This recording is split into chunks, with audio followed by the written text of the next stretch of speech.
Em nome do Pátria, do Filho e do Espírito Santo. Amém. A aula de hoje, continuando o tema dos sacramentos, vai ser sobre o sacramento do crisma. Bom, primeira coisa é o que quer dizer crisma, né? Porque é um nome esquisito. A gente conhece muito bem outra palavra que tem o mesmo radical grego, Cristo. O que quer dizer Cristo? Cristo quer dizer ungido.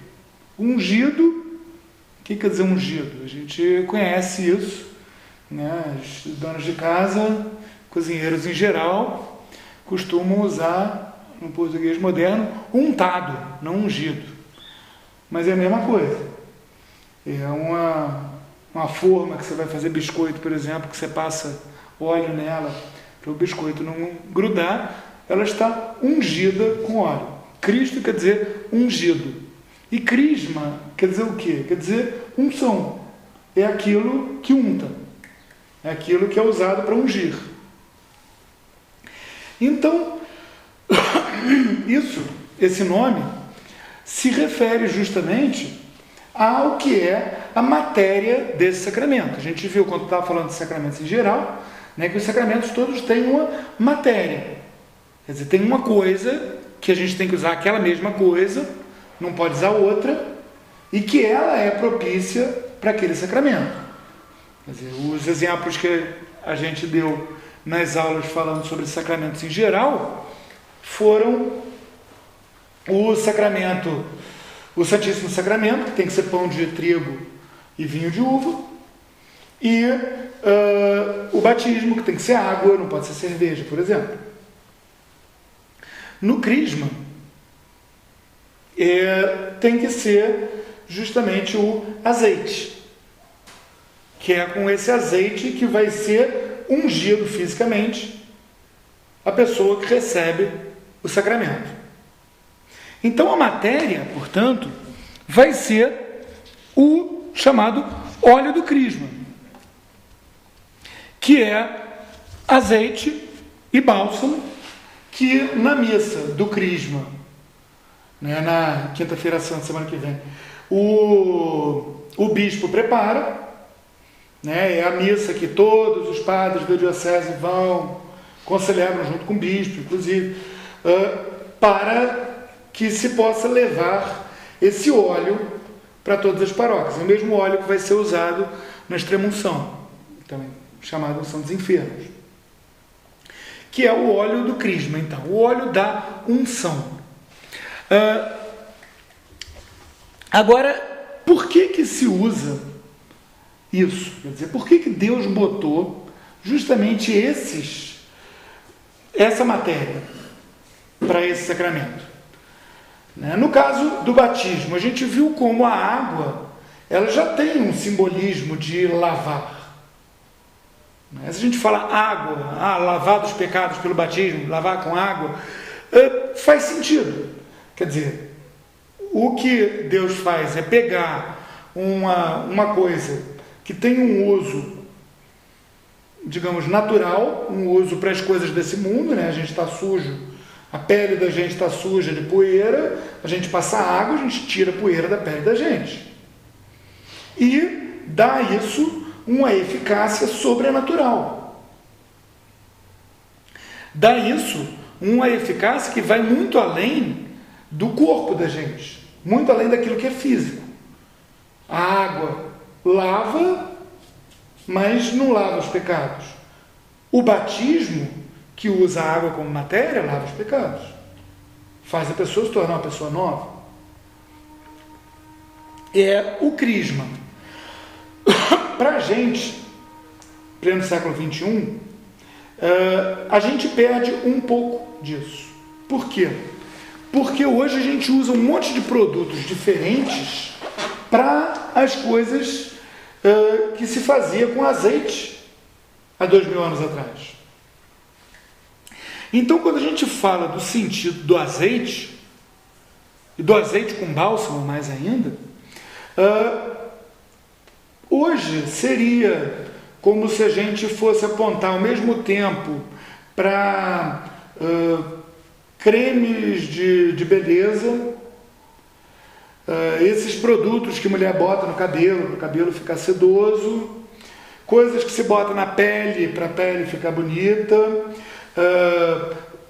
unguentos, loções que se usam para dores musculares, para preparação de atletas. Ou seja, uma série de coisas, todas elas dizendo respeito à manutenção da saúde, basicamente. A aplicação externa de azeite, ela era usada ela era, digamos, a base universal para tudo que hoje em dia a gente faz com pomadas, com cremes, com todas essas coisas que se compra em farmácia hoje em dia e que servem para melhorar a força física, a aparência, etc., de uso externo. Ou seja, quando Deus, na sua infinita sabedoria, escolheu o azeite com bálsamo para matéria desse sacramento, o que ele estava apontando era isso, né? Quer dizer, esse cuidado do atleta, esse cuidado da moça bonita, esse cuidado, em suma, da pessoa que quer melhorar, quer estar no seu auge, só que com a eficácia espiritual, não apenas a eficácia física. Tal como a água do batismo tem uma eficácia espiritual muito maior do que a poeira que ela tira, que é a eficácia meramente natural dela. Então, o que acontece? Quando se aplica, quando se ministra esse sacramento, a gente já pode ter uma noçãozinha de qual é o efeito dele, né? Assim, bom, batismo, água, lava. Santíssimo Sacramento, pão, alimenta. E o óleo, e essa quintessência de todos os cremes e loções e pomadas, etc. O que ele faz? Ele fortalece, ele impede as contusões e faz com que elas curem mais depressa, impede a formação das rugas do rosto, impede os emaranhados no cabelo. Quer dizer, tudo isso é a ação física que se buscava com a aplicação tópica do óleo.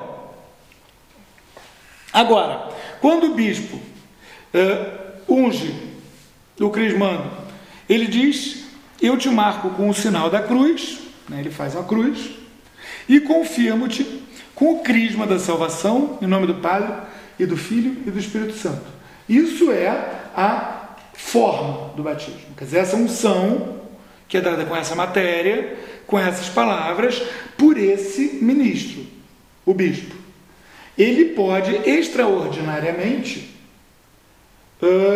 permitir que o sacerdote ministre o crisma. Mas o ministro ordinário do crisma é o bispo. E esse efeito do crisma, então, qual vai ser? Aí a gente já tem uma dica, né, pela matéria que Deus escolheu para ministrar esse sacramento, né, que é essa coisa toda do fortalecimento, do cuidado, do preparo, essa coisa que aponta para um atleta, para um soldado, para uma mulher bonita, para alguém que quer estar no seu auge, em suma. Só que agora a gente vai estar tratando de algo sobrenatural. Aí tem um engano muito comum. Qual é o engano? O engano que é mais comum ainda, porque hoje em dia infelizmente, se tornou muito comum inverter a ordem em que os sacramentos são ministrados. Quer dizer, ao invés de ministrar batismo, crisma, primeira Eucaristia, hoje em dia o mais comum é ministrar batismo, primeira Eucaristia, crisma.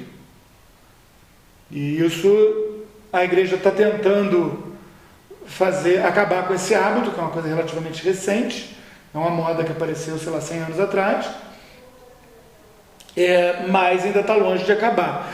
E um dos problemas que ela traz é justamente essa incompreensão. Por quê? Porque o outro nome desse sacramento é o sacramento da confirmação. Então o que acontece? O sujeito pensa, eu estou confirmando. Eu fui batizado, eu era nenenzinho, eu não sabia de nada, aí agora eu já sou uma pessoa forte, um adulto, um adolescente, então eu estou assinando embaixo, confirmando eu mesmo. Não, não é isso. Esse é um engano, infelizmente muito comum, mas que vem acontecendo e que inclusive pode até levar a algumas situações bastante chatas. Né? Tem até aquela piadinha da igreja que tinha esquilos, né? Que estava cheio de esquilo na igreja, os esquilos tinham feito tocas por tudo quanto é lado, maritaca, se vocês preferirem, né? Tinham feito tocas por tudo quanto é lado, estavam aqueles bichinhos lá fazendo aquela bezarra, roendo tudo. Aí o padre tentou de tudo, não conseguiu se livrar dos esquilos, ele chamou o bispo deu um jeito, crismou os esquilos todos, eles nunca mais apareceram. E essa piada é um pouco o que acontece, né? Quer dizer, a pessoa chega e vê aquilo como, bom, acabaram os meus compromissos eclesiais, eu fiz aquilo que era a última coisa, eu confirmei, quando na verdade ele não confirmou nada. Foram confirmados nele aqueles dons do batismo. Quer dizer, o que os padres da igreja, né, aqueles bispos dos primeiros séculos, o que eles ensinam a respeito do sacramento do crisma? Eles ensinam que assim como o batismo é a entrada no exército, o crisma é o recebimento das armas. Ou seja, aquilo que foi dado no batismo é aprofundado, enraizado, atualizado, tornado perfeito no sacramento do crisma. Ou seja, é Deus que confirma na pessoa aquilo que ela já tinha recebido no batismo, mas agora de uma maneira mais completa, mais perfeita. Resultado. Talvez já vão acender luzes.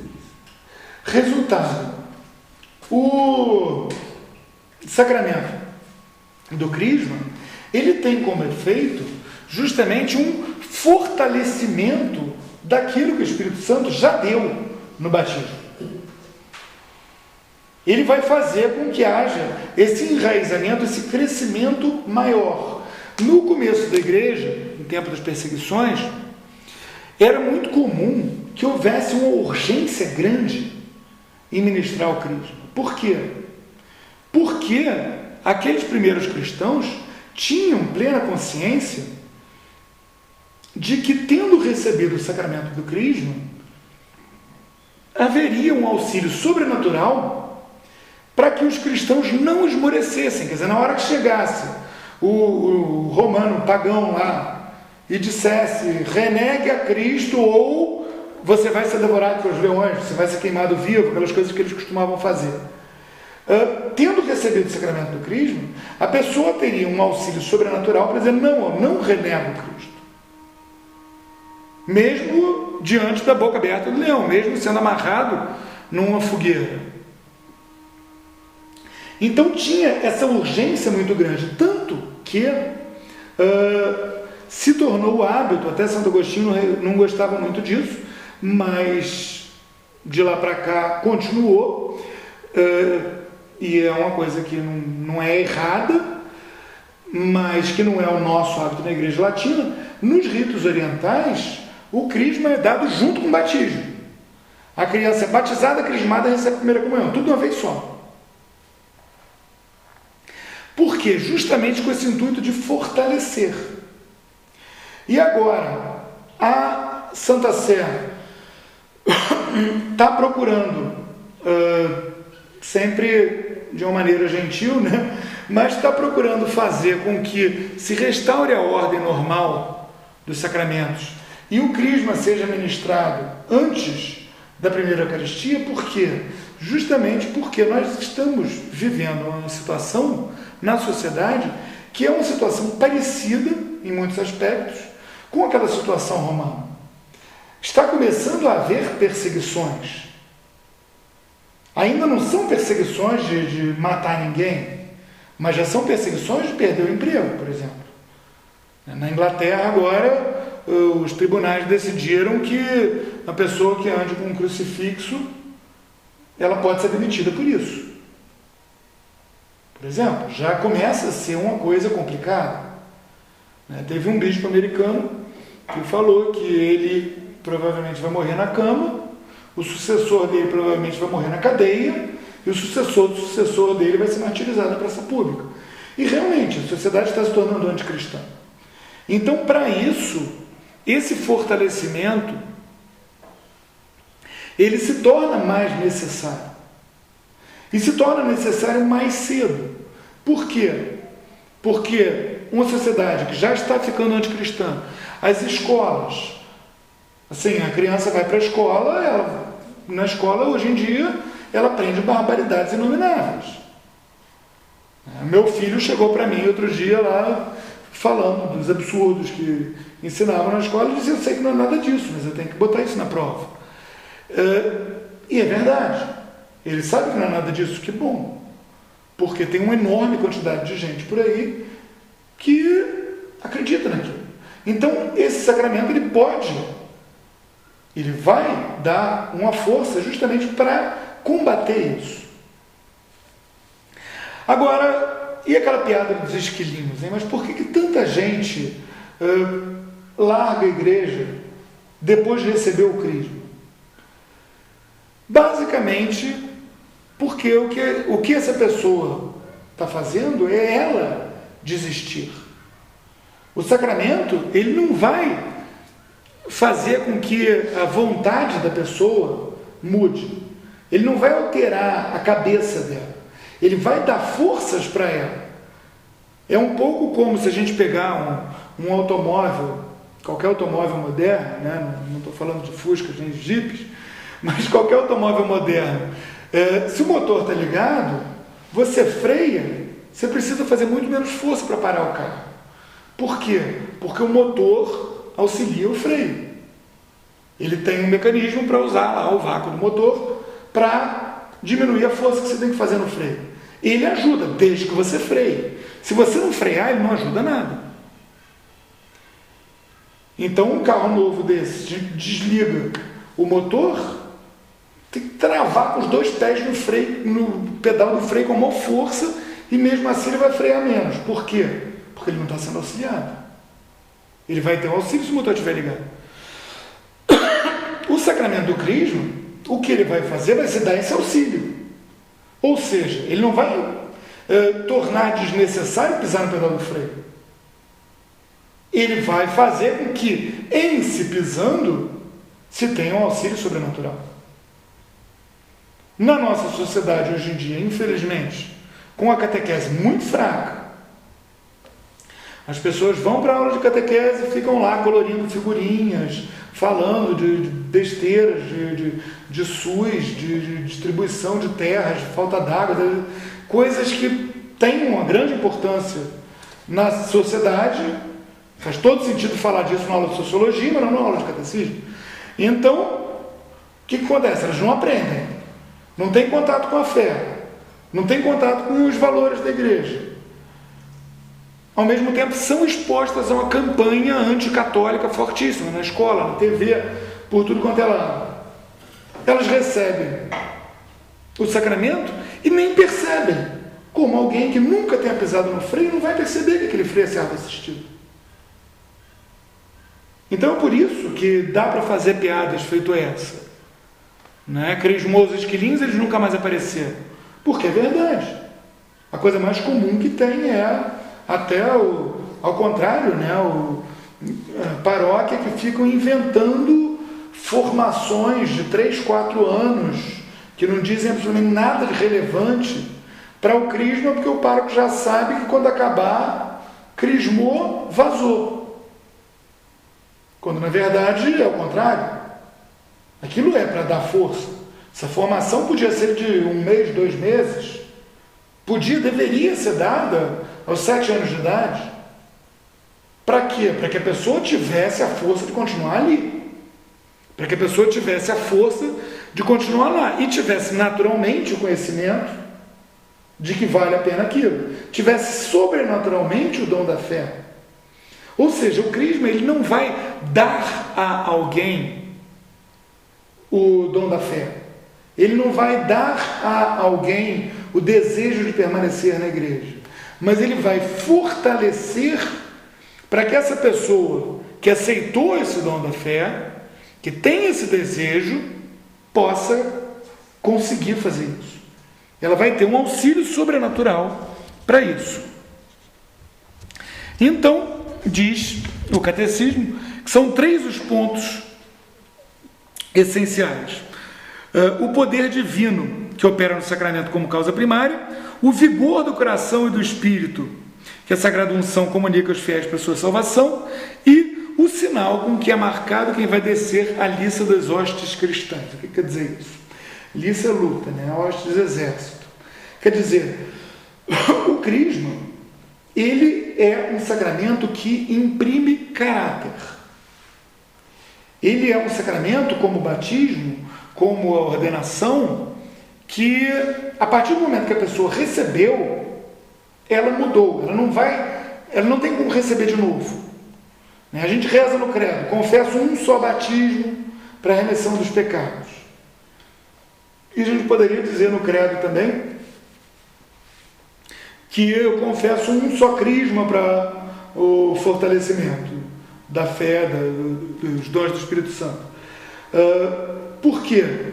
Porque ele imprime caráter. A pessoa, uma vez crismada, ela nunca é descrismada. Ela nunca vai ter que se crismar de novo, ao contrário do que acontece, por exemplo, com a absolvição dos pecados, na confissão. A gente teve os pecados absolvidos. Pecou de novo, precisa confessar de novo, precisa receber outra absolvição. O crisma não. Ele imprime caráter. Quer dizer, ele torna alguém, para usar a linguagem do catecismo, um soldado nesse exército. Ele dá essas armas para esse combate. E uma vez que se o tenha recebido, ele está lá. Agora, isso quer dizer que recebeu, está garantido? Não. Quer dizer que se você precisar pisar no freio, teu freio é servo assistido. Não quer dizer que está garantido que você vai pisar no freio. Você recebe o crisma, você passa a ter aquele caráter, você passa a ser uma pessoa crismada. Uma pessoa confirmada, não uma pessoa que confirmou. Uma pessoa confirmada. Vocês reparem a diferença. Uma diferença essencial. Por quê? Por exemplo, quando a gente vai se confessar, enquanto parte da absolvição, a gente reza um ato de contrição. No ato de contrição, o que a gente diz? Que a gente está profundamente arrependido por a gente ter pecado, ter merecido inferno. O que a gente está fazendo ali? A gente está confirmando verbalmente o nosso arrependimento. É absolvido, vai lá, dá uns dias, dá uma semana, dá um mês, pimba, faz a mesma besteira de novo. Por quê? Porque a gente não confirma nada. O que a gente faz é passageiro. O que Deus faz é permanente. No crisma, quem confirma é Deus. É Ele que confirma na gente um dom dele. E, para completar, essa questão do ministro é uma questão muito importante, porque tem gente que faz uma certa confusão hoje em dia, né? Por que o ministro do crisma é o bispo? Vocês reparem que os sacramentos, eles têm ministros diferentes, né? O batismo. Quem é o ministro do batismo? O ministro ordinário do batismo, quer dizer, quem normalmente vai batizar e quando batiza validamente, licitamente, é o padre. O padre é o ministro ordinário do batismo. Todos nós somos ministros extraordinários do batismo. O que quer dizer isso? Quer dizer que todos nós conseguimos batizar. O batismo que eu ministro, ele vai ser válido. Agora, ele vai ser lícito? Quer dizer, ele vai ser uma coisa que eu não estarei pecando se eu fizer? Depende.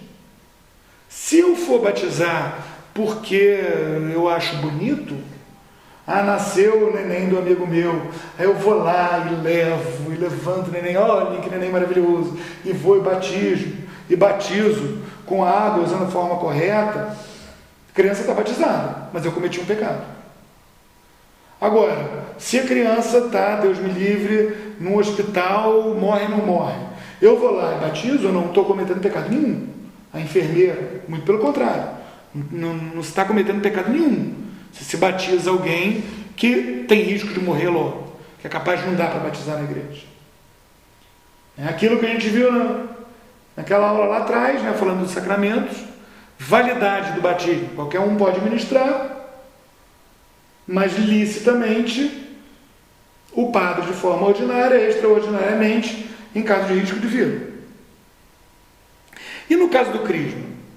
Ordinariamente é o bispo. Ou seja, é sempre o bispo que pode crismar. O bispo sempre pode crismar. Agora, isso quer dizer que pode pegar e vir um bispo e sair crismando geral? Não. Porque o bispo, ele pode crismar em decorrência de duas coisas. Isso a gente vai ver quando a gente tratar do sacramento da ordem. O sacramento da ordem vai ser provavelmente várias aulas, porque tem um monte de detalhes, né? Mas o bispo, ele tem duas coisas diferentes. O poder de ordem, que faz com que ele consiga crismar, e a jurisdição, que faz com que ele possa licitamente crismar. Então, o bispo, o nosso bispo da administração apostólica, se ele vier crismar aqui em São Lourenço, ele virá com a graça de Deus, o que vai acontecer?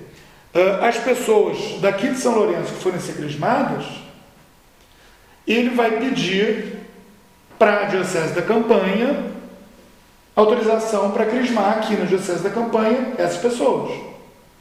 Por quê? Porque o bispo crisma não só enquanto possuidor da plenitude da ordem, mas também como pastor. Então, esse trabalho de dar a essas pessoas essa confirmação feita por Deus, desses dons dados por Deus, ela compete àquele que é o pastor dessas pessoas, que é o bispo. O bispo é o pastor da diocese. O padre, ele age junto ao bispo. Né? Vocês veem o padre, que é o vigário da matriz. O que quer dizer o vigário? Vigário quer dizer o guarda-lugar, o sujeito que está fazendo as vezes de outro. O representante daquele. Como o Papa é o vigário de Cristo. O padre é o vigário do bispo. Então o padre, ele pode extraordinariamente ministrar esse sacramento. Ou seja, ele consegue ministrar esse sacramento se o bispo der a ele o poder para fazê-lo. Se o bispo não der, ele pode bisuntar um monte de gente de hora que ele não vai conseguir ministrar o sacramento. Agora, se o bispo der, o bispo está dando a ele esse poder de fazer uma coisa que seria função normalmente do próprio bispo. E um leigo não consegue. Não dá para dar esse poder a um leigo, porque é necessário que tenha o sacramento da ordem para poder ministrar o sacramento do crisma. Quer dizer, para a validade do sacramento do crisma, é necessário que haja o sacramento da ordem e a jurisdição para ministrar o sacramento da ordem, para ministrar o sacramento do crisma. No caso de um padre, se ele tenta ministrar sem autorização do bispo, ele não consegue, é inválido. No caso de um bispo, se ele ministra ele vai para uma outra cidade, vai visitar os parentes na outra cidade, aí pede, poxa, dá uma crismada aqui no meu priminho, ele vai lá e ministra o sacramento na cozinha da sala, na cozinha da casa, ele até consegue, mas é ilícito. Por quê? Porque ele não tem jurisdição ali. Então ele deveria pedir autorização do bispo local para aquilo. O bispo local vai dar. Normalmente ele sempre vai dar. Por quê? Porque não faz o menor sentido não dar. Tudo para o bem das almas. Primeira lei é a salvação das almas. É a lei maior da igreja. Então o bispo, para ele não dar, teria que ter uma razão assim, gravissíssima. E ele sempre vai dar. E é isso que acontece. Tem bispos, como o próprio bispo da administração apostólica, por exemplo, que porque ele ministra esse sacramento no rito tradicional da igreja, é muito comum que as pessoas peçam a ele que vá crismar em outros lugares. Aí ele chega e vai e crisma um monte de gente.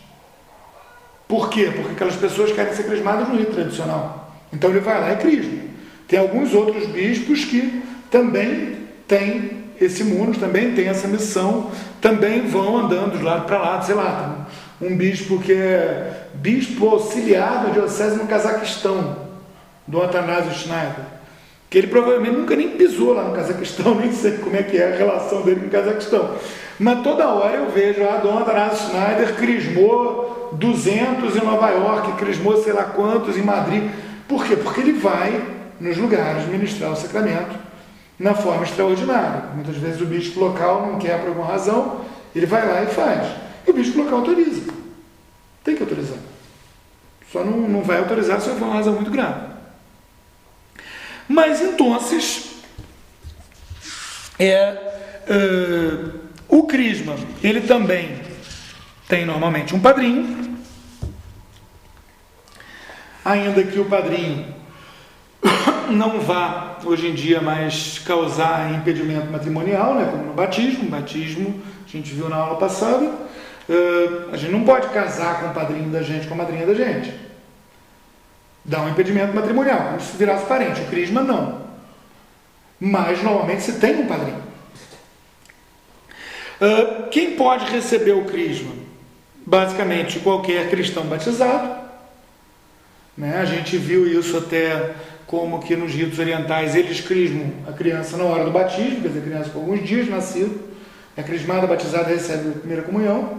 Já a gente, no rito latino, a gente tem o hábito de esperar até a idade da razão, 7 anos de idade.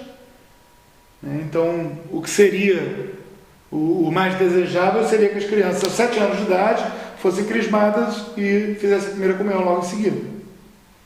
O crisma, normalmente, vai ser ministrado no dia de Pentecostes, porque é o dia em que a gente comemora o Espírito Santo ter descido por toda a igreja, né? Estavam os discípulos reunidos com a Santíssima Virgem, rezando, e veio o Espírito Santo como línguas de fogo, e em flores do Espírito Santo, eles receberam ali os dons do Espírito Santo, a igreja passou a ser igreja, e o crisma, o efeito dele é análogo a Pentecostes sobre a igreja, o crisma sobre a pessoa, quer dizer, ela vai passar a ter uma plenitude que ela não tinha antes, algo que é dado por Deus e que no crisma é confirmado nela.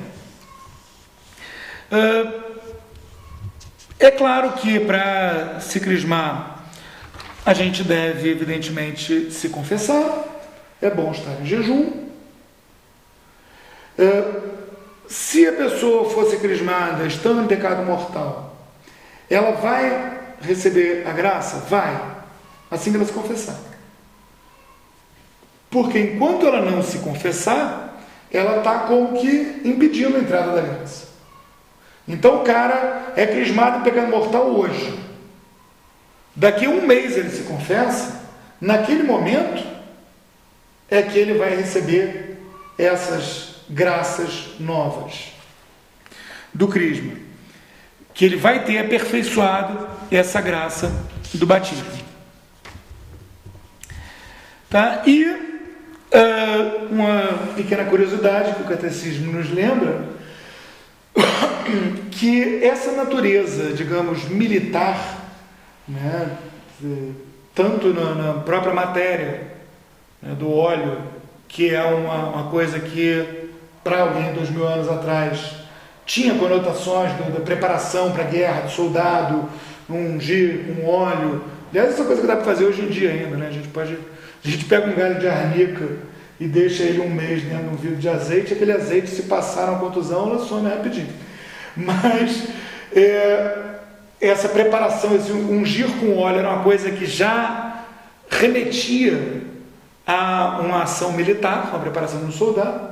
Mas além disso, no crisma, o bispo dá um belo de um tapa na cara da pessoa, claro que não vai dar um tapão estralado, deixar marca, né, porque é uma coisa simbólica, mas que justamente mostra isso, você é um homem, você é um soldado, e dá um beijo, que mostra você é um irmão, né? Quer dizer, é um irmão de armas, um irmão nesse exército.